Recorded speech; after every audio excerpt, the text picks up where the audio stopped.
சற்று முன் கிடைத்திருக்கக்கூடிய முக்கியமான தகவல், இரண்டாக உடைக்கப்பட்ட அதிமுக எடப்பாடி எடுத்த முக்கியமான முடிவு. தமிழக அரசியலில் தற்போது அதிகமாக பேசப்படக்கூடிய விஷயங்களில் ஒன்று அதிமுகவில் உருவாகி வரக்கூடிய உட்பகை மற்றும் எம்எல்ஏக்களின் இடையேயான அதிருப்திகள். இதுதாங்க மிகப்பெரிய அளவில் இப்பொழுது பேசப்பட்டு கொண்டிருக்கிறது. ஒரு காலத்தில் இரும்பு கட்டுப்பாட்டுடன் இருந்த கட்சி என்று பல்வேறு குழுக்களாக பிரிந்து காணப்படுவதுதான் இந்த அரசியல் வட்டாரங்களில் பெரிய ஒரு அதிர்ச்சியை ஏற்படுத்தியது. ஏன் இப்படியாக உடைந்து போனது? இதற்கு பின்னால் யார் இருக்கிறார்கள்? எடப்பாடி பழனிசாமி என்ன செய்ய போகிறார் என்ற கேள்விகள் அனைவராலும் இதுவரைக்கும் கேட்கப்பட்டு கொண்டுதான் இருக்கிறது. முதலாவதாக இங்கே முக்கியமான காரணம் ஒற்றை தலைமை அரசியல். முன்னாள் முதலமைச்சர் எடப்பாடி பழனிசாமி கட்சியை முழுமையாக தனது கட்டுப்பாட்டில் கொண்டு வர முயன்றதிலிருந்து பல மூத்த தலைவர்களுக்கு அமைதியான அதிருப்தி உருவாக தொடங்கியதாக அனைவராலும் கூறப்பட்டு வருகிறது.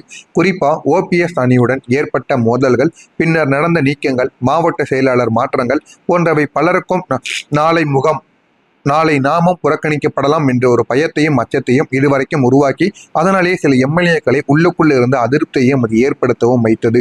இரண்டாவது பெரிய காரணங்கள் என்ன தெரியுமா? கட்சியின் எதிர்காலம் குறித்து ஏற்பட்ட குழப்பங்கள். ஜெயலலிதா காலத்தில் இருந்த அதிமுக ஒரு தெளிவான ஒரு அதிகார மையத்தை கொண்டிருந்தது.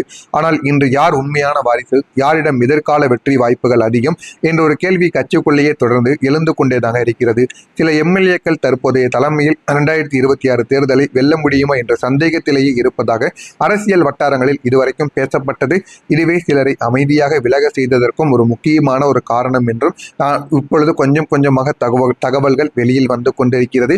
மூன்றாவது காரணமாக தொடர்ச்சியான தேர்தல் தோல்விகள். 2021 சட்டமன்ற தேர்தல், பின்னர் நடந்த இடைத்தேர்தல்கள், நாடாளுமன்ற அரசியல் சூழல்கள், இவை அனைத்திலும் அதிமுக எதிர்பார்த்த அளவுக்கு முன்னேறவில்லை. ஒரு கட்சி தொடர்ந்து வெற்றி பெறாமல் போகும்போது முதலில் உடையக்கூடிய இடம் உள்ளக அமைப்பும் அதனுடன் எம்எல்ஏக்களும் தாங்க உடைந்து போவாங்க. எம்எல்ஏக்கள் தங்களுடைய அரசியல் எதிர்காலத்தை பாதுகாக்கக்கூடிய முயற்சியில் தனித்தனியாக சிந்திக்க தொடங்குவார்கள். அதனால் அதிமுகவிலும் அதே ஒரு நிலைமை ஏற்படக்கூடியது. கட்சியுடன் இருந்தால் நம்முடைய எதிர்காலம் என்னாகும் என்ற ஒரு கேள்விக்கு பதில் தெரியாமல் பல எம்எல்ஏக்கள் இந்த ஒரு நேரத்தில் விலக போறாங்க அப்படிங்கிற மாதிரியும் ஒரு தகவல்கள் வெளியானது. நான்காவது முக்கிய காரணமாக கூறப்படுவது மத்திய அரசியல் மற்றும் கூட்டணி குழப்பங்கள். பாஜகவுடன் உறவு வைத்திருக்க வேண்டுமா, முற்றிலும் பிரிவு வேண்டுமா என்ற ஒரு விவகாரத்தில் அதிமுகவுக்குள் ஒரே மாதிரியான கருத்து இல்லை என்று அரசியல் வட்டாரங்கள் நீண்ட நாட்களாகவே கூறி வந்து கொண்டிருக்கிறது. சிலர் தேசிய அளவில் கூட்டணி அவசியம் என நினைக்க, மற்றவங்க அது தமிழ்நாட்டில் எதிர்மறை தாக்கத்தை ஏற்படுத்தும் எனவும் கருதுகின்றனர். இந்த ஒரு குழப்பங்கள் பல எம்எல்ஏக்களை மனதளவில் பிரித்து விட்டதாக அனைவராலும் கூறப்படுகிறது. ஒரே கட்சிக்குள் இரண்டு அரசியல் பாதைகள் உருவானால் உடைப்பு ஏற்படுவது இயல்பாகவே மாறிவிடுமாம். ஐந்தாவது காரணமாக மாவட்ட மட்ட அதிகார போட்டி. அதிமுகவில் மாவட்ட செயலாளர் பதவி என்பது சாதாரணமான ஒரு பதவி கிடையாது. அது நேரடி அதிகாரமும் எதிர்கால டிக்கெட் வாய்ப்புக்கும் கொண்ட ஒரு அமைப்பு போல இருக்குமாம்.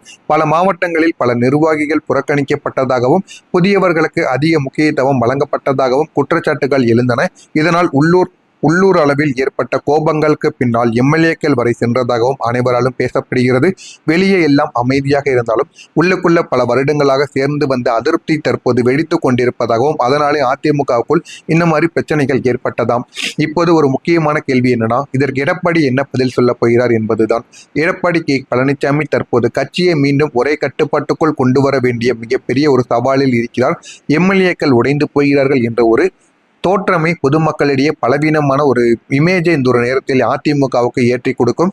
அதனால் அவர் விரைவில் பெரிய ஆலோசனை கூட்டங்கள், மாவட்ட ரீதியான மாற்றங்கள், புதிய அரசியல் திட்டங்கள் போன்றவற்றை அறிவிக்கலாம் என்றும் அனைவராலும் கூறப்படுகிறது.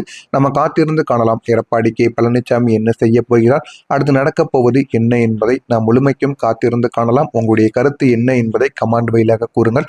மறக்காம நம்முடைய சேனலை மட்டும் சப்ஸ்கிரைப் செய்து வைத்துக் கொள்ளுங்கள். நன்றி, வணக்கம்.